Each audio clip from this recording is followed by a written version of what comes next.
I want us to continue to take our dollars and band together and support each other and continue to bring each other information that will help each of us get to the next level. The unity is what we have to have in America. The unity is the only thing that separates us from greatness. Every other race that comes to this country is unified. The Latinx people are unified. They have many children, and they stay together and they live together and they help each other get to the next place in life. They're unified. Asians, when they come to this country, they're unified. That's how they were able to take over the black hair care market. They're unified. They help each other with their stores. They help each other with ordering. Arabs, when they come to this country, Middle Easterners, when they come to this country, they're unified. Think about the owners of the gas stations. You don't think they all talk to each other? The Indians, they all talk to each other and help each other. I open up these businesses. Is there any unity in opening up black gas stations? We need each other. We need the unity. In order to keep that train moving forward, we have got to unify. And it begins with our dollar. You've got to unify. I need more of you, those of you who are thinking about opening up a beauty supply store. If that's on your heart, if you desire that, let's get it open. Let's get it going. Let's get our own businesses and let's reach out to each other and support each other. One of the main goals that I have for Tanisha's Beauty Supply is to bring information to other African Americans in the beauty supply industry so that they'll know how to get into the industry. They'll know how to operate their stores. They'll know how to open multiple stores. That is one of the main goals of Tanisha's Beauty Supply, because every beauty supply store that an African American opens is more power for our people. I grew up and I never saw a fully operated black-owned beauty supply ever. I only saw black-owned beauty supply stores that only sold like some professional perms and colors and things like that, and a lot of times they went and they would travel to different salons and drop off items. No, I'm not talking about that. I'm talking about a full beauty supply store with the products, the clothing, the lashes, the accessories, everything. I never saw that growing up. And if our kids can never see it, then they don't even know they can be it because they've never seen it.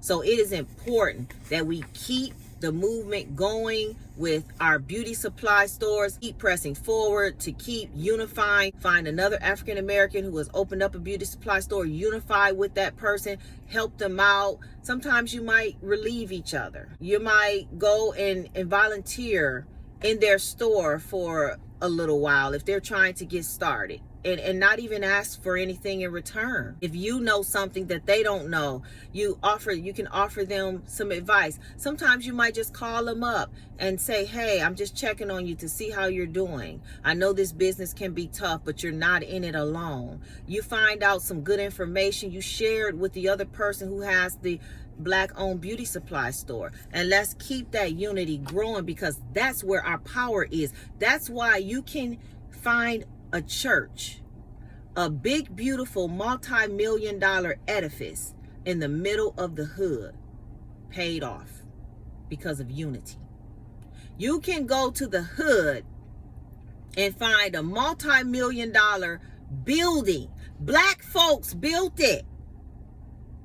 And I love the church. So this is not a criticism. The church is an example. The black church is an example for me that tells me that when we unify, we are powerful. When we unify, I would even challenge black churches to open beauty supply stores. It doesn't have to be in the church, because I know there's a feeling that you don't mix profit with worship. I get that. But go somewhere and rent some space or buy some building or some property that church already has and turn it into a beauty supply store and give those people in the congregation jobs and experience. Make that beauty supply store in the neighborhood surrounding the church the main store that people visit.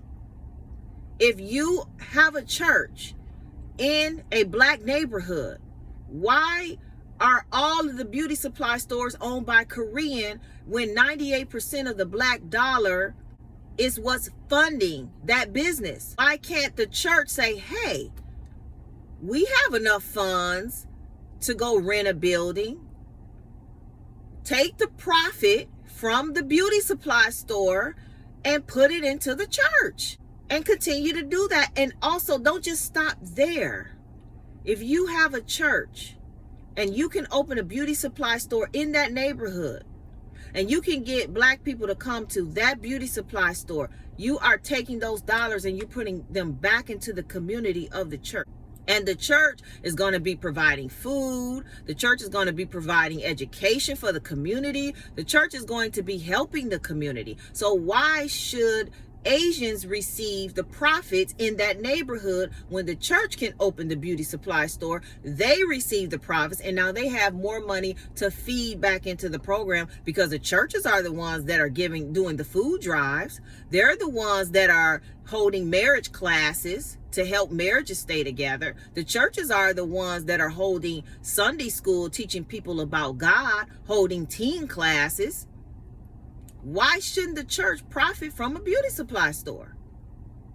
And they are very profitable.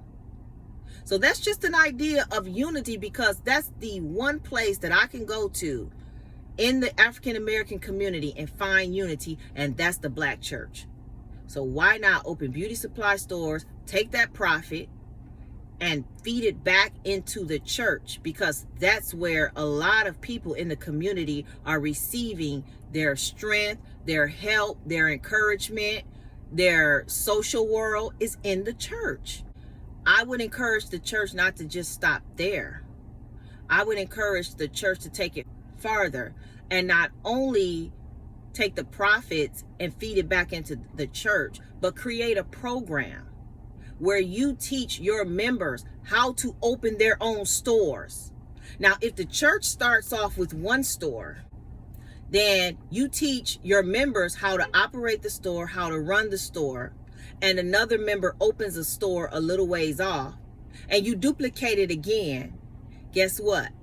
Where the church is in the hood, you got the main beauty supply store that the church started, and then you got another beauty supply store that Sister Smith started, and another beauty supply store that the Williams family started.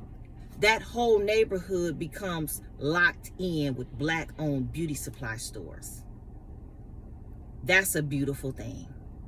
So I would encourage churches to look at opening beauty supply stores in the black community. If your church is located in the black community, I would encourage you to look at beauty supply stores. If you need me to come to your church and teach you systems on how to do it, or do a talk, let's hook up. You can catch me on my email. You'll see the email in the information, and we can discuss how I can come to your church and talk to you about ideas where you can get started and you can have something to give back to your members, and you can change your community. And then after you tackle the beauty supply stores, you can tackle the gas stations. So that's just a thought. Thank you for listening. And I'm encouraged in the beauty supply store business to move to the next level. I'll see you in the next video. Tanisha's Beauty Supply, beauty, power and style, power and style. Tanisha's Beauty Supply, beauty, power and style, power and style. Got whatever you need.